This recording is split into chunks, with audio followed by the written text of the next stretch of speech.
High বন্ধুরা, বাঙালি হারে সবাইকে আনার পক্ষ থেকে আজকে চলে আসলাম তোমাদের কিছু জিনিস দেখাতে। সেটা হচ্ছে গরম পড়ে গেছে, তাই দেখো আমাদের তো প্রায় বাগান বাড়ি, সব রকম গাছ আছে।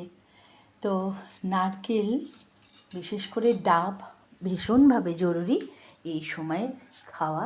তো গাছে থেকে নারকেল, ডাব সব পেড়ে দিয়ে গেছে। এখানে যা রয়েছে সবই ডাব, ভীষণ প্রয়োজনীয় ডাব এই সময় শরীরের জন্য। সব ডাবগুলোর ম্যাক্সিমাম রেখে দিয়েছি, আর বাকি কিছুটা ওরা নিয়ে গেছে। সুপুরিও গাছের বাড়ি ওরা দিয়ে গেছে পেড়ে।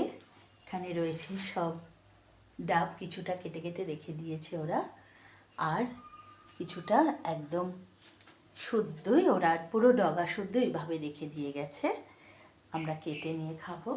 আর দেখো সকালবেলা আমাদের মাসিরা আসেন গ্রামে থেকে, ওরা মোচা দিয়ে গেছে। এগুলো সব বিক্রি করতে আসেন এবং বেশ ফ্রেশ জিনিস পাওয়া যায়, একটু দাম বেশি হলেও।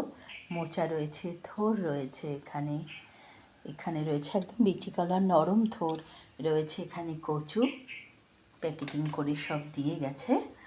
আর এখন রান্না করা হচ্ছে চিকেন কষা, তাই চিকেনটা ম্যারিনেট করে রেখে দেওয়া হচ্ছে 1 ঘন্টা। এখন এটা রান্না হবে, তো তোমাদের সাথে শেয়ার করে নিলাম কিছুটা সময়, কিছুটা আজকের রান্না বান্না খাওয়া দাওয়ার জিনিস। সবাই ভীষণ ভালো থাকো, খুব সুস্থ থাকো, সবাই খুব আনন্দে থাকো। এখনের মতন টাটা।